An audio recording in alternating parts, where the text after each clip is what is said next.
بہت سارے لوگ آج کے ایپیسوڈ کو زبردست کہہ رہے ہوں گے، مگر میں آج کے ایپیسوڈ کو 10 میں سے 5 نمبر دوں گی۔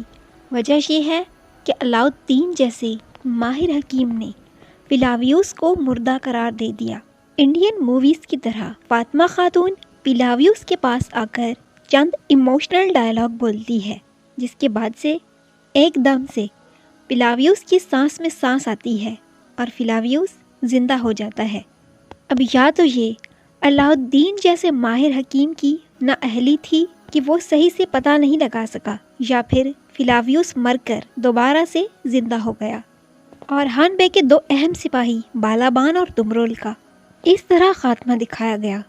بالابان جو ایک تاریخی کردار تھا، اس کو ڈرامہ میں اس طرح نہیں دکھایا گیا جس طرح دکھانے کا حق تھا، اور نہ ہی اتنا سکرین ٹائم دیا گیا، اور اس کا اختتام بھی عام طریقے سے دکھایا گیا۔ تیسری چیز، اورہان بے کا حلیمہ خاتون کو جنگ پہ ساتھ لے کے جانا ہے۔ اس دور کے اتنے بڑے مسلمان سلاطین کیا جنگوں پہ مردوں سے لڑنے کے لیے عورتوں کو ساتھ لے کے جاتے تھے؟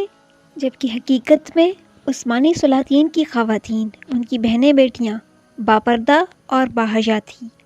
بہرحال کچھ چیزیں آج کے ایپیسوڈ میں اچھی بھی دکھائی گئیں، جن میں سے ایک درسن کا پیلاویوس کو اس کے بابا کے بارے میں بتانا تھا، اور دوسری چیز جو مجھے اچھی لگی وہ اورہان بے کا پیلاویوس کو ایورانوس بے کا نام دینا تھا۔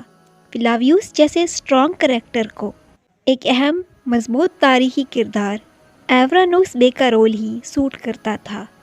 باقی ایپیسوڈ میں مجھے تو کچھ خاص نظر نہیں آیا۔ آپ لوگوں کو آج کا ایپیسوڈ کیسا لگا؟